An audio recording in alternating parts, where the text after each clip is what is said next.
hello लोगोफोर नोंथांमोनखौ गिबियावनो आंनि प्रेक्टिस शीट खोरोमसा चेनेलाव बरायबाय दिनैहाय नोंथांमोननि सायाव मोनसे गुड निउज लानानै फैदों जायफोर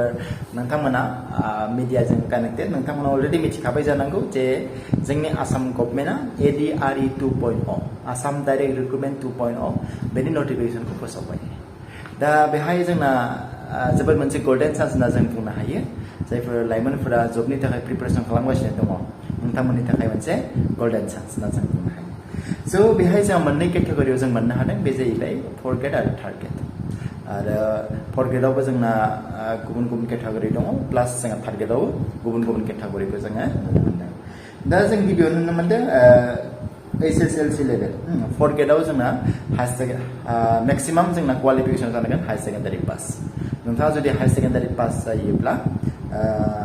बे 4th ग्रेडनि पस्टखौ नोंथांमोना एप्लाइ खालामनो हागोन जुदि हाई सेकेन्डारिनि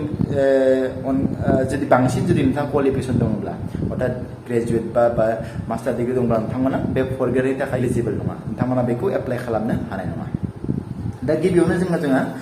SSLC अर्थात नोंथाङा जुदि मेट्रिक पास जायोब्ला बेखौ नोंथाङा एप्लाइ खालामनो हागोन आरो बेवहाय जोंहा खालि SSLC बा मेट्रिक पासनि पस्टआव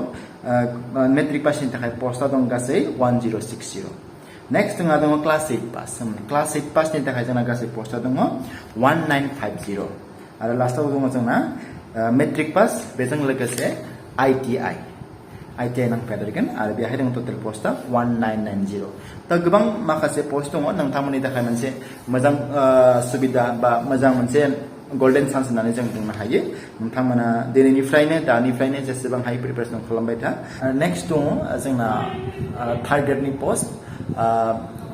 बे 3rd ग्रेडनि पस्टआव जोंना मोनथाम केटेगरियाव डिभाइड खालामदों दा गिबियावनो जों नुनो मोनदों बेचलर डिग्री विथ कम्पिउटार आरो bachelor degree with library science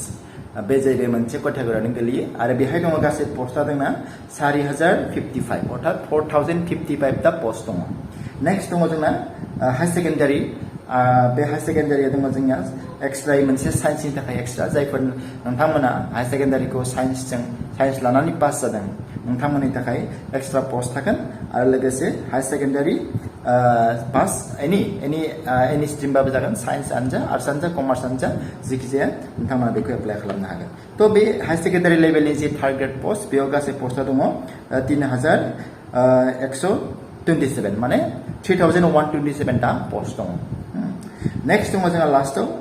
SSLC बा मेट्रिक पासजों लोगोसे नोंथांमोना नांगोन ड्राइभिं लाइसेन्स अर्थात नोंथांमोना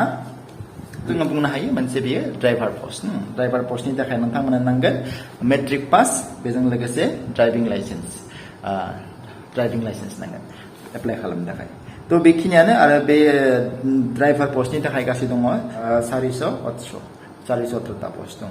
दा बेखिनियानो मोनसे जोबोद मोजां अपरचुनिटि नोंथांमोननि थाखाय दा नोंथांमोना दिनैनिफ्रायनो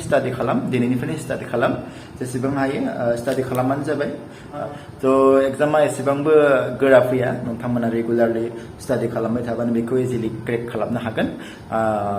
आरो इउटुबाव मेरला मेटेरियेल्सफोर मोनगोन नोंथांमोना इउटुबखौ फल' खालामबानो जाबाय आरो नोंथांमोना जेसेबां हायो टपिक वाइज फरायलांबाय थाबानो जाबाय आरो नोंथांमोना एनि कुवेरि दङब्ला आंनाव मेसेज खालामबानो जाबाय कमेन्ट खालामबानो जाबाय आंबो नोंथांमोननो भिडिअनि थ्रुयै माबा मोनसे कुइसन दङबा नोंथांमोना माबा कुवेरि दङब्ला